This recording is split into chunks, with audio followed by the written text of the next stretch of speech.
आइए एक और इस इम्पॉर्टेंट क्वेश्चन को करते हैं जो एसएससी सीजीएल 2025 में पूछे गए क्वेश्चन के एग्जैक्ट पैटर्न पर बेस्ड है। ये कंफ्यूजिंग क्वेश्चन है मेरे हिसाब से, क्योंकि इसमें दो आंसर ग्रामेटिकली सही है। Dash having considered all the objections comma the court upheld the original decision. सारे ऑब्जेक्शन को कंसीडर करने के बाद कोर्ट ने जो अपना ओरिजिनल डिसीजन था, निर्णय था, उसको बरकरार रखा। ठीक है, पहला ऑप्शन देखते हैं हैविंग। अब यहाँ हैविंग हैविंग कंसीडर्ड, ये तो सही नहीं है बिल्कुल। ऑन हैविंग कंसीडर्ड, ये भी ग्रामेटिकली गलत है। उसके बाद है upon having considered. Upon plus having plus verb की थर्ड फॉर्म का प्रयोग हम तब करते हैं जब किसी काम के तुरंत बाद कोई दूसरा काम हो, यानी एक काम कंप्लीट हुआ उसके तुरंत बाद कोई दूसरा काम होता है तो हम कहते हैं अपॉन हैविंग वर्ब की थर्ड फॉर्म। मतलब सारे ऑब्जेक्शन कंसीडर करने के बाद कोर्ट ने जो अपना ओरिजिनल निर्णय था उसको बरकरार रखा, यानी एक काम होने के तुरंत बाद दूसरा काम हो रहा है, तो ये सही है। अगला ऑप्शन है डिस्पाइट। डिस्पाइट का मीनिंग अलग हो जाता है। डिस्पाइट का मतलब होता है इन स्पाइट ऑफ, मतलब बावजूद।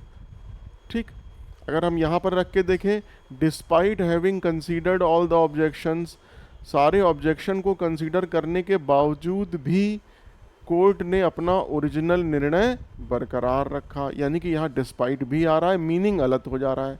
मीनिंग पहले वाले में क्या था कि सारे ऑब्जेक्शन को कंसीडर करने के बाद दूसरा एक्शन लिया गया, और डिस्पाइट का मतलब क्या हो रहा है कि सारे ऑब्जेक्शन को कंसीडर करने के बावजूद भी दूसरा निर्णय लिया गया।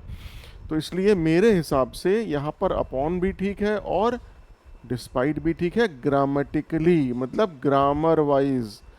लेकिन अगर आप नेचुरली सेंटेंस को देखें तो सही कौन सा है? अपॉन। इसलिए मेरे हिसाब से अगर मुझे एक चूज करना है तो अपॉन सही है। आइए अपने क्वेश्चन पे आते हैं जो एसएससी सीजीएल 2025 में पूछा गया था। Having completed the feasibility study, team requested additional funding. Feasibility study complete करने के बाद टीम ने एडिशनल फंडिंग की रिक्वेस्ट करी।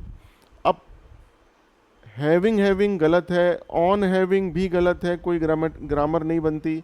अपॉन हैविंग मतलब फिजिबिलिटी स्टडी खत्म करने के बाद टीम ने रिक्वेस्ट करी एडिशनल फंडिंग, एक तो ये आंसर हो गया।